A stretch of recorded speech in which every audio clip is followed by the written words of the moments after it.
Hey everybody, it's Adrian Zduńczyk CryptoBurb talking to you, and welcome to the next episode of the Nest Show podcast. And there's been a lot of noise, a lot of very big amount of misinformation going on regarding the markets and regarding the impact that upon the markets would have the global conflict, not only on the Russia and Ukraine side, also on the Israel and Palestine, which has emerged recently in a more aggressive stance.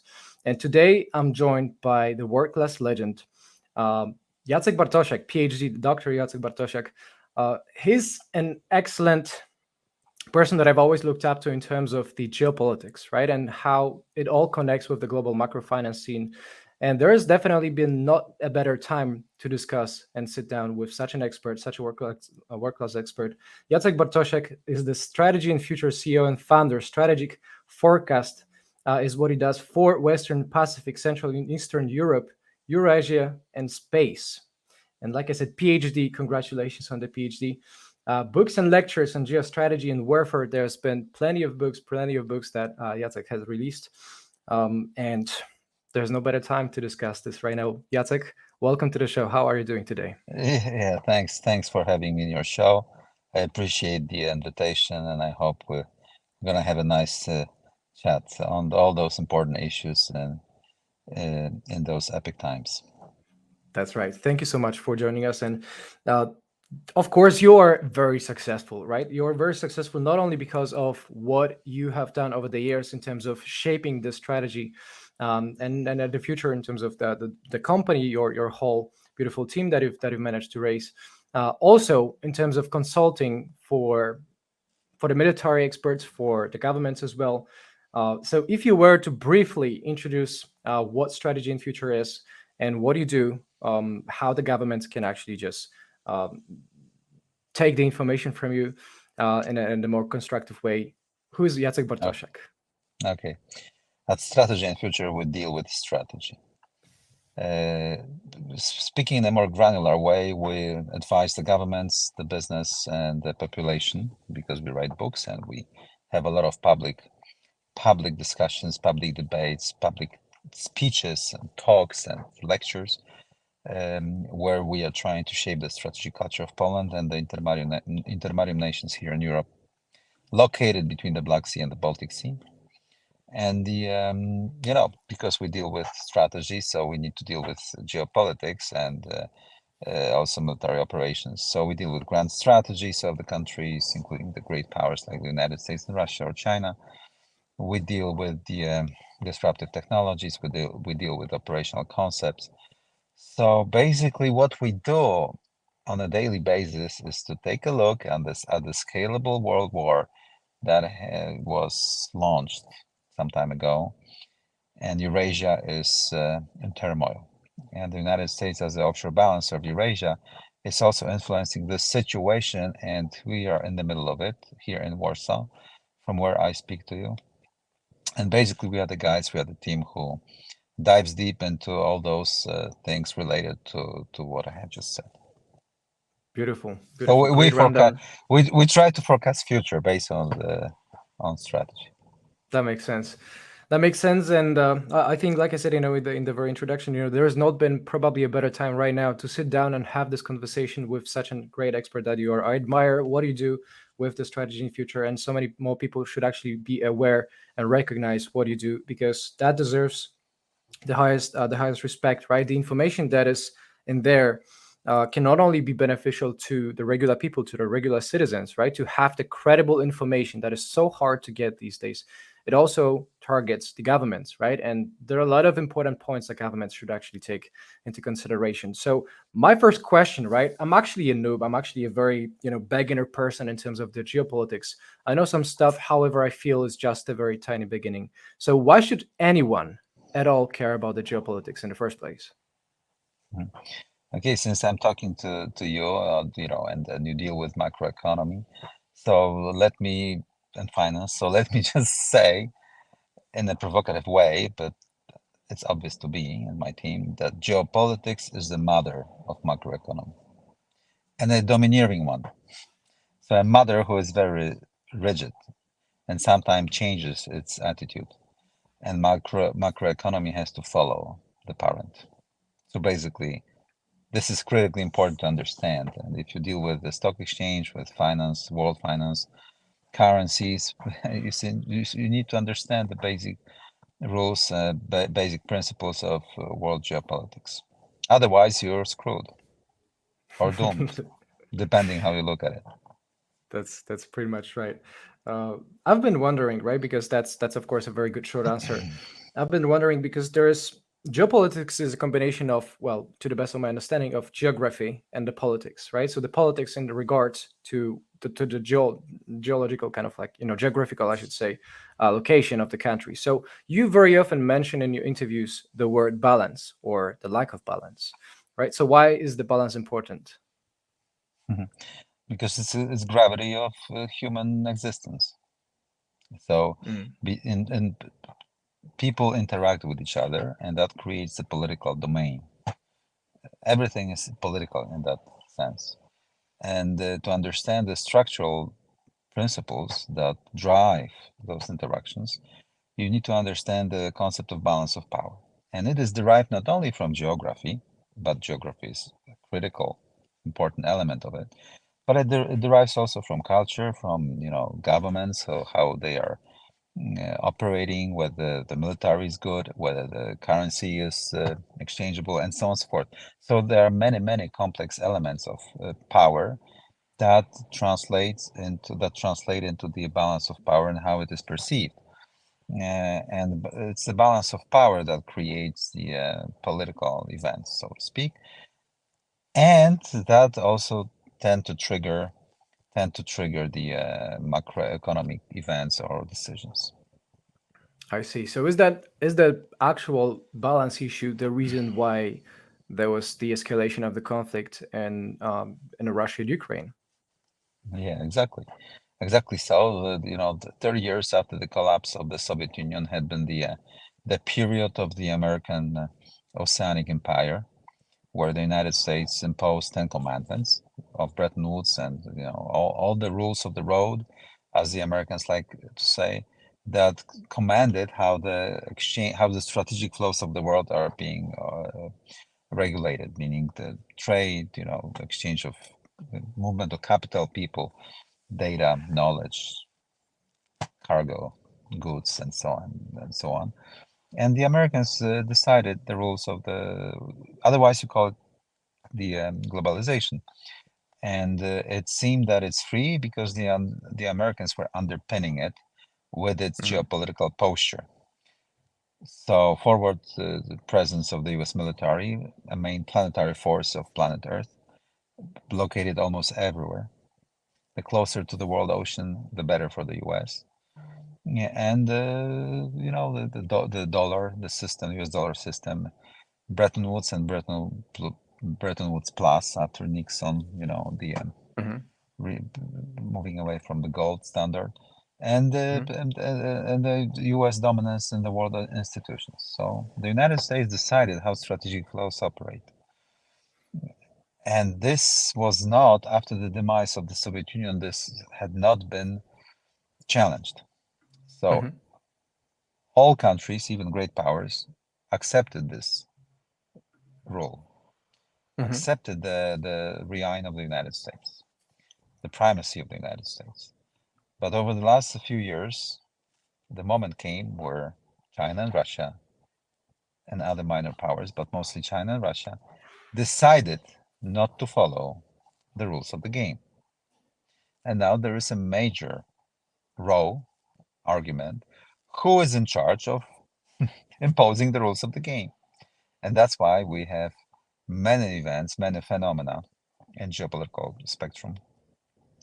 For example, Russians issued an ultimatum upon the United States and NATO to withdraw its support to the Ukraine and withdraw from Central Eastern Europe.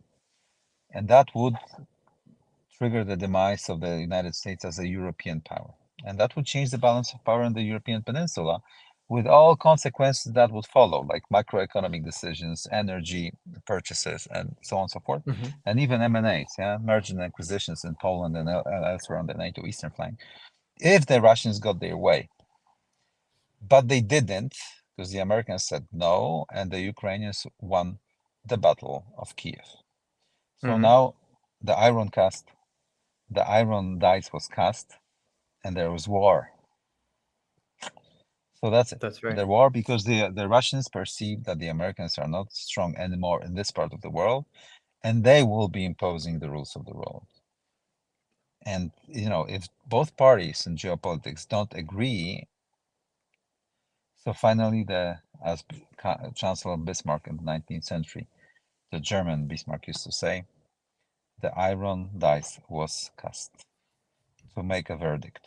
Okay, it's Mm. called also a Kindleberger trap, that nations feel that the old hegemon is ebbing away, and there is a new balance of power being created or imposed, and many entities, many players don't want to agree to it. So there is a tendency to war.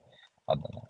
But at the same time, the same thing is happening with China and the relationship between the United States and China. China doesn't want to play by the US Mhm. playbook. First, it was behaving like that secretly. Now China's doing it openly. Here, the competition is over the global supply chains, value chains that follow the supply chains.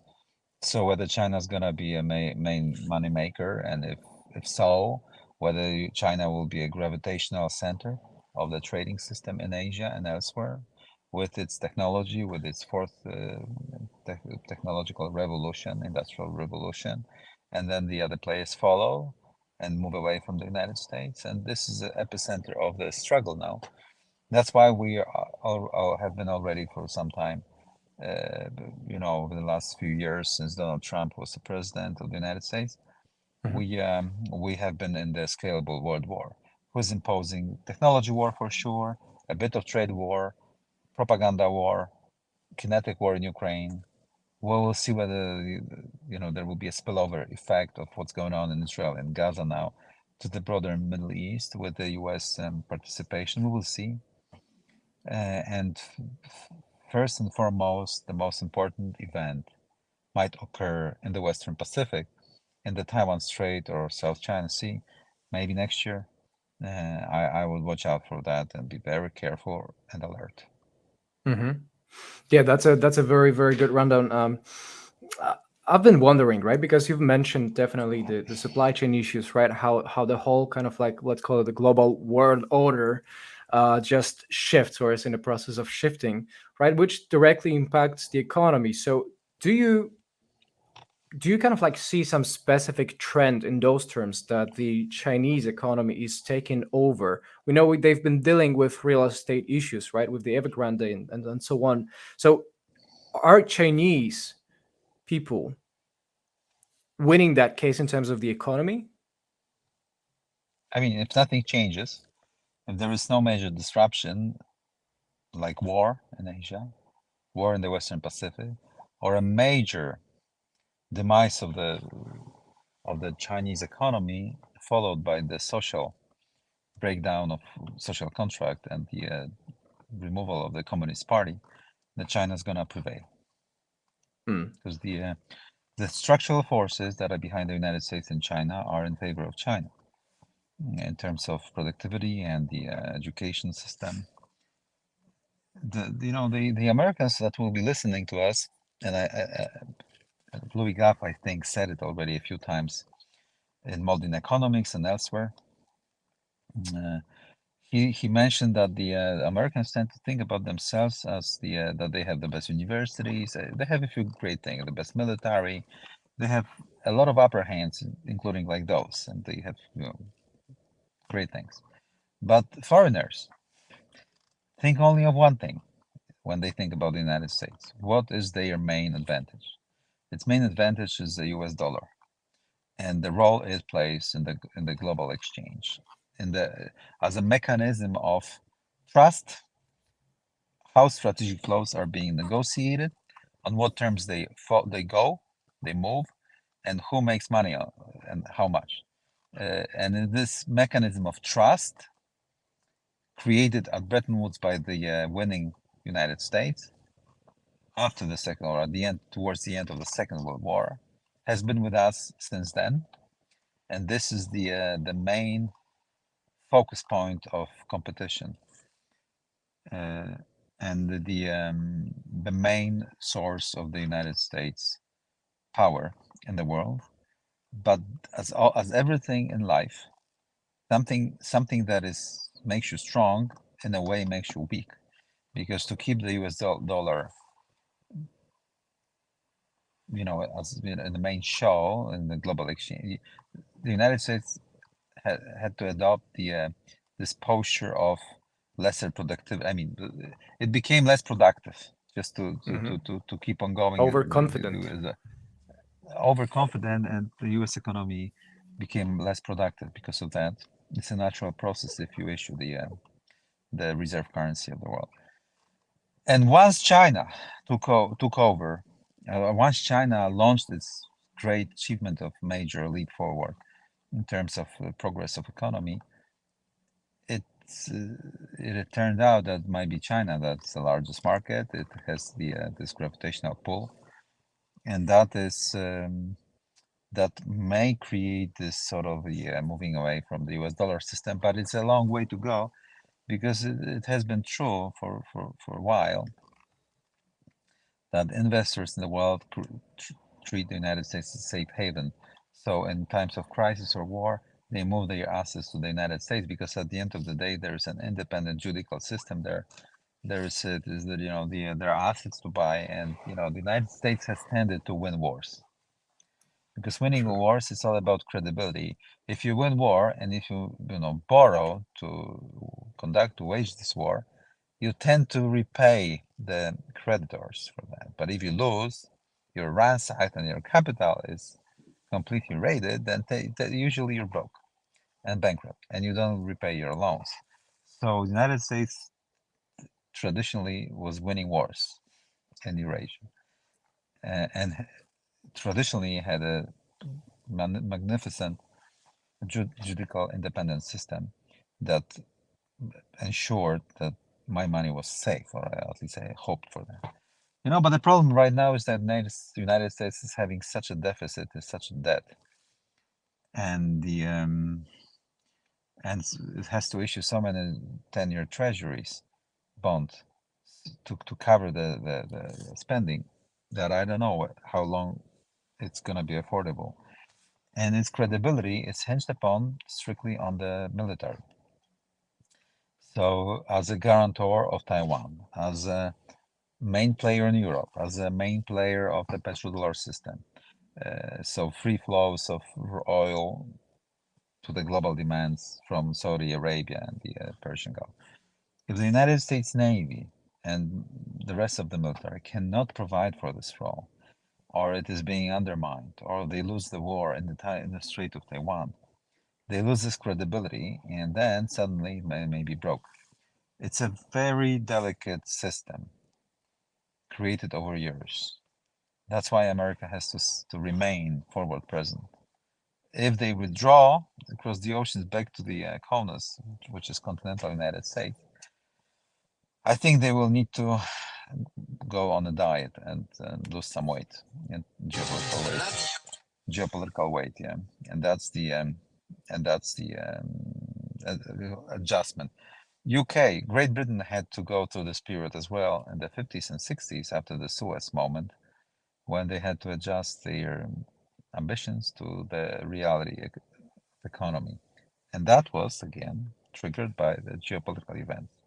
The demise of the Great Britain, the demise of the empire, or overseas empire, actually debacle at the hands of the United States in the war over Suez, political debacle. So that's what happened. And Ray Dalio, for example, as you know, a famous legendary investor, is I think thinking along those lines, that the America is in a sort of a cycle where it's going to be very difficult to resurrect in that respect. I don't know. That's right. We will see. I don't know. We will see. But there is a major geopolitical tension across Eurasia. It's palpable here in Warsaw and elsewhere. So far, our model of understanding reality at Strategy and Future has worked perfectly. We predicted a lot of events that Congratulations. Thanks. And we predict 2024 as a seminal year. There will be two important events in January: elections in Taiwan. Depending who's gonna win and what the victor is gonna say and play with the U.S. and China, may create an imbalance in perceptions between DC, Washington D.C. and Beijing. And the second event, risky event, is the elections in the United States and the rhetoric that will be flowing out of the United States to the world. And then we will see what's going to happen. Right now, both United States and China resemble the driver of two trains that move in opposite directions but on the same track. In structural terms, and this is not my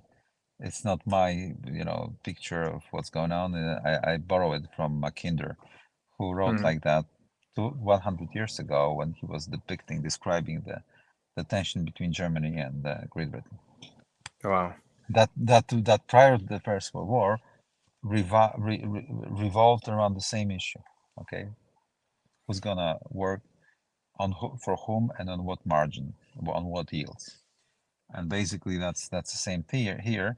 And despite what Norman Angell wrote prior to the First World War in his famous book titled Great Illusion, where he posited that the war between great powers was impossible because it was not economically feasible and plausible and reasonable, and nobody would make money out of it. I mean, everybody would be against it. This was a major book which was highly popular. It turned out he was wrong because the war broke out, and we'll see how it's going to happen. How this imbalance and the edifice of tensions and structural conflicts between the United States and China will be resolved this time around. So far, I see no light and at the end of the tunnel. We'll see. Okay, then. So we've basically kind of like come to the conclusion that the prospect of 2024 with the election years both in Taiwan and United States do not really yield too many optimistic predictions, forecasts, if you will, right? So regarding the freshly emerged Israel and Palestine conflict that is just kind of like fired up even more, is that inevitably coming to end the reign of petrodollar? Okay, and understand that the audience understands what the petrodollar system was based upon. It was roughly speaking, it was a deal between the Saudis and the Americans from the 70s, where the United States was buying a lot of oil. In consideration of that, the Saudis had a lot of dollars, and they promised to invest these dollars in the U.S. treasuries and other assets. And also, they promised they were promised to be delivered a lot of American weapons and some sort of security assistance. And also, the Saudis promised to have financial arrangements, and payments for their oil with other countries in U.S. dollar. And that because everybody needs oil, everybody had to pay in U.S. dollars. So in order to get access to the U.S. dollar, so they had to operate within the U.S. system and buying U.S. assets and selling to U.S. and stuff. So that was a perfect machine for the United States to sustain its exorbitant privilege, as one of the French ministers quoted. They used to say. Mm-hmm. But the system started to erode a bit a few years back when China became the main importer of oil from Saudis and from the Persian Gulf, where it turned out to all global south, that is China, that's the main manufacturing hub of the world. And they will have a lot of middle class. They would like to drive cars and use oil and stuff. And when the Chinese started flirting with the Saudis on paying in yuans and renminbi, and also on building other facilities that would put the Saudis on a completely different, playing field in terms of the technology, as opposed to just extracting oil from their fields. And this sort of deal culminated.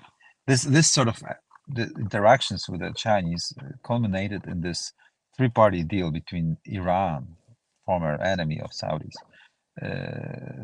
Saudi Arabia, and China, like in summer this year, that they will make peace, and in exchange the Chinese will invest a lot, and so on. So, of course, it didn't dethrone the U.S. dollar and the petrodollar system, but it showed the way where it could be eroded going forward into the future.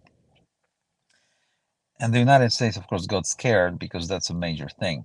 And that changes structurally the Middle East, from which the Americans were ebbing away after the demise of their adventure in Mesopotamia in two Iraqi wars.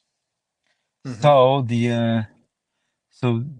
the over the last few weeks there was a series of meetings between the Saudis, Americans, and the Israelis on how to bring the Saudis into the table, and apart from Iran and China, and the Saudis of course were hedging. Were of course hedging, and they are hedging, so they are trying to exploit all benefits from China and the United States as much as they can, and they can right now, so they do it. And because the United States, what else could they promise? So under the deal, there was a speculation that the Saudis demanded the right to enrich uranium to create our own nuclear industry and maybe nuclear weapon that would deter the Iranians. And that would, of course, put them at odds with Iran and probably derail the China-Iran deal, China-Iran-Saudi deal. But there have been discussions like that. So one of the theories, which I think I concur with, is that the Iran was unhappy with that, and it used the Hamas militia to to sort of create this rift. I mean, to attack Israel, to have the war, to escalate the situation. The Israelis would push back. They would be fighting, and there will be many victims. There would be terrorism. There would be all those atrocities that war, tends to create. And then the Saudis would have the opposition of all Arab streets, of our Arab world, to make any deal with the Israelis and the Americans. So this is what I think. Uh, And Mm-hmm. so in a way that touches on the status of petrodollar and the U.S. influence on the Middle East. We will see how the Israelis will play the hand, whether what kind of war they will have. What I just only want to draw your attention and your audience to is that they need to be very careful on the escalation ladder, how they manage escalation, because if they move too harsh and change the burden of escalation and it will be upon them, the world public opinion would move against them. That would also complicate any peace process, because war is the instrument of policy. You need to have the theory of victory. You need to have the objective at the end of your kinetic exchange, what you want to achieve. If you over escalate, you're dooming your objective often. You can't screw it up, because if you over escalate and you have too ambitious an objective and you cannot deliver it, and upon trying to delivering, you sort of upset other people, other nations, where you cooperate in strategic flows and other things, technology, then it's not good, and you cannot have stability. You can't create the proper balance of power that would give you peace, okay, and long-term development. That's why it's so difficult, and it takes a statement to understand that, and understand it's little. Understanding is nothing. Carrying it through is something, okay, Mm. and convincing everybody to do it. That takes a statement, and That's we right. will see, and we will see That's right. what's gonna happen. But I would. This is the symptom of the edifice of the world that we had known since the demise of the Soviet Union crumbling. We are in the interregnum period, where the United States doesn't have primacy anymore. Of course, dollar is still there, and again, that's my favorite. Louis Gaff used to say so many times, the removal of US dollar, or a sort of expiring of US dollar system, would be the last element of the whole game, because it's like the operating system, like Windows in our computer. We always complain about Windows operating system, but we use it, right? That's a good It's so comparison. difficult. It's not mine. It's Louis Gaff's. So, but you use it because there is no other option, or other option is so complicated, and other people don't use it.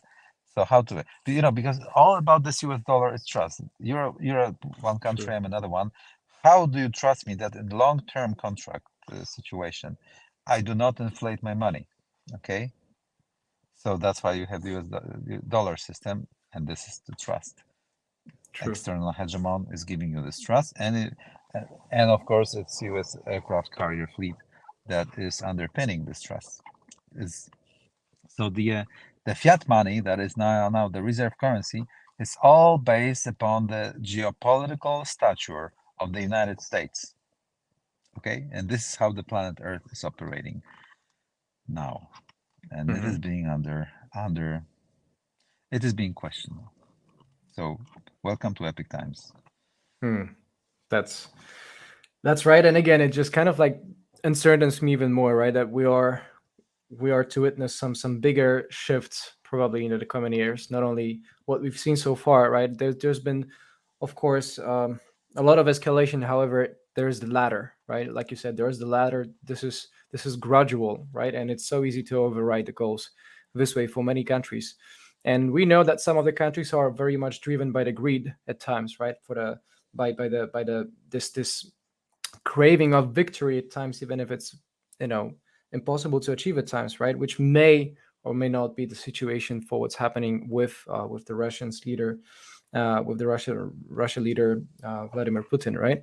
So taking us closer to the end of the show, again, I wanted to highlight that I truly appreciate your excellent expertise, right? And this is a little bit of an invitation for everybody that if you're watching, that if you're listening to Jacek Bartosiak, to Dr. Jacek Bartosiak of Strategy and Future, if you're hearing that right now, do make sure, please, to go ahead and subscribe. Click the follow button on Jacek's um, Twitter X profile, right? It's going to be at Bartosiak Jacek.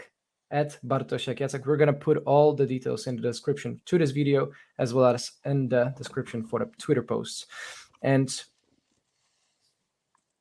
getting one of the final questions, right? Because we tend to deal in the world of finance where nothing really trades in isolation, right? All that is happening, just like you said, on the geopolitical scene impacts the economies. It does impact the macro finance, the global macro finance, and it also impacts the markets as part of the macro finance.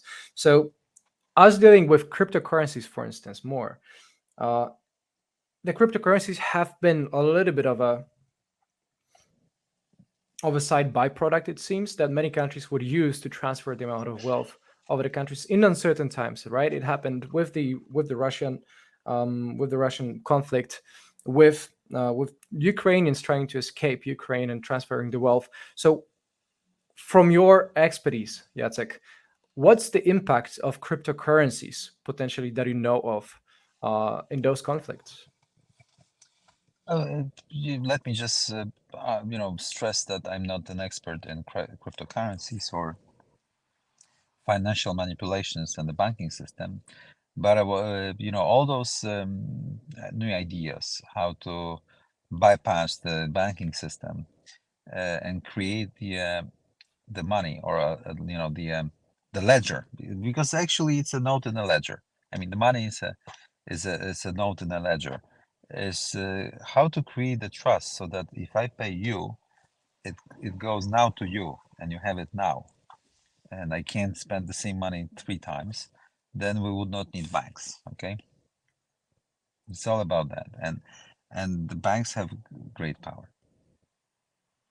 So by creating this feeling of trust, they they leverage a lot of power.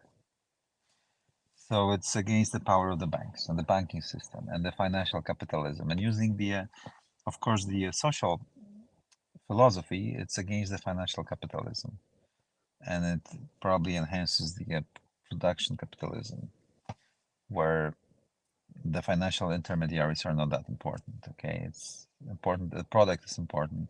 What you produce, what you create, what you deal with. Engineers, as opposed to bankers and the financiers, who are middlemen somewhere, right? By creating the oversized influence on the system. But I'm talking philosophically about it.